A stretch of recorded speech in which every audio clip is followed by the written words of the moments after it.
you, Mr. Chairman. Welcome, Director.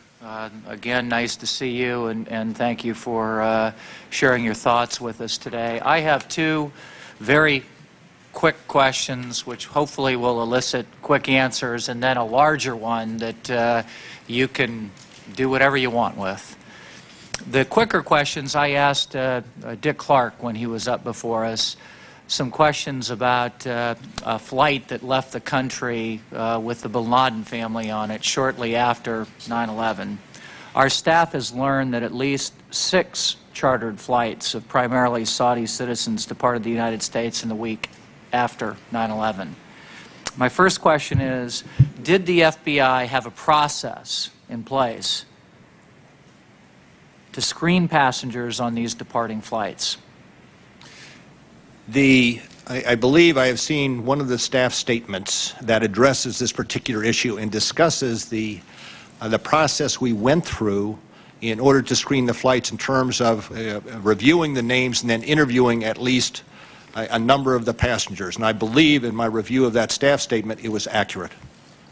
And do you recall then if they were run through a tip-off program? I believe that they were, not only were they done at the time in terms of, again, I'd have to look at the staff statement, but I believe that, yes, the indices were checked, and a subsequent check has been made through the Terrorist Screening Center that is the combination of data of a terrorist watch list, and none of the names came up.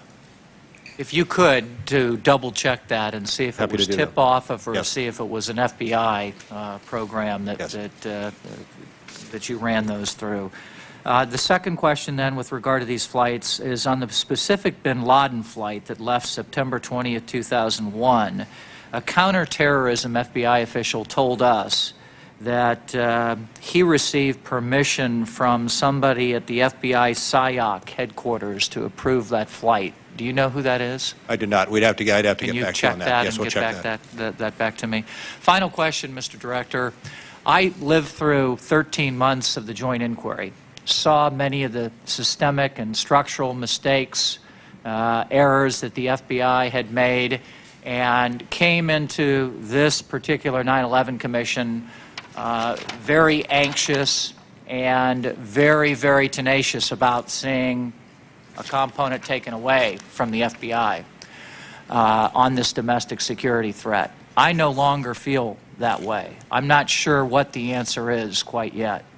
I have a great deal of confidence in you personally. You will leave that job. So the structural and institutional changes you make to the FBI will be key to how I decide whether this will be something in the FBI or DOJ or a separate entity or an MI5. My question to you is the following, and give it your tour de force and your passion and convince me and other people in America. With so little confidence right now in the FBI and the stakes being so large for the security of the country, why should we give the FBI another chance? Well, let me just start at the outset and say I don't agree with your assumption that the confidence in the FBI is so low.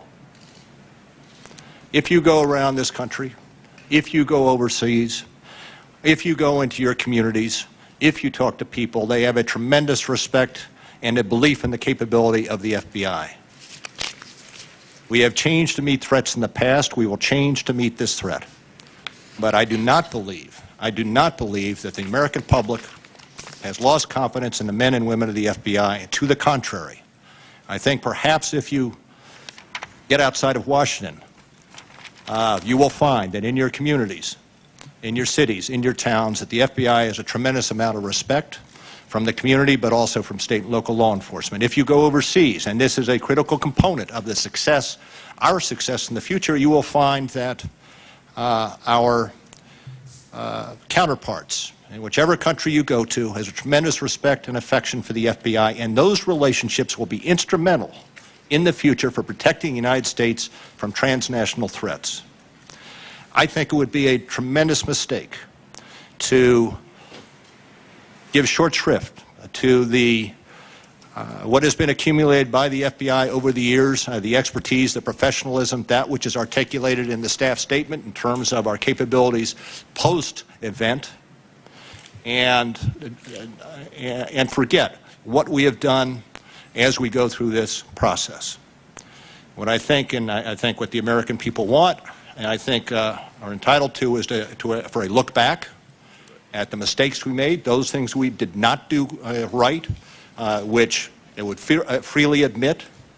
There were things that should have been done better. We did not do them better. And I, even though I was on, started September 4th, feel a tremendous burden, a guilt for not having done a better job. I think all of us feel that.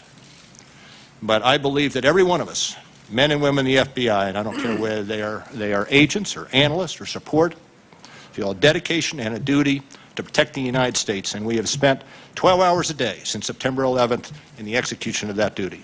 And I think it would be a mistake to not give that due consideration as you make your decision. If I may make one other point, and that is, I also went through those 13 months with the Joint Intelligence Committee, and there were a series of recommendations that were laid out from that committee.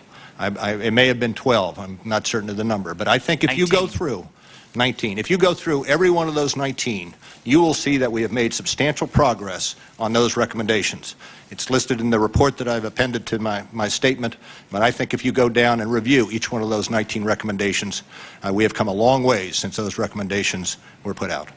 I thank you for the answer, and again, I want to underscore that they are needed structural changes. I can't tell you how much confidence I personally have in the people and the staff and the great personnel at the FBI. You have tremendous people working for you. It's the structure and the system and making those very tough, difficult changes in this new environment. And I think you gave a very strong answer. I thank you.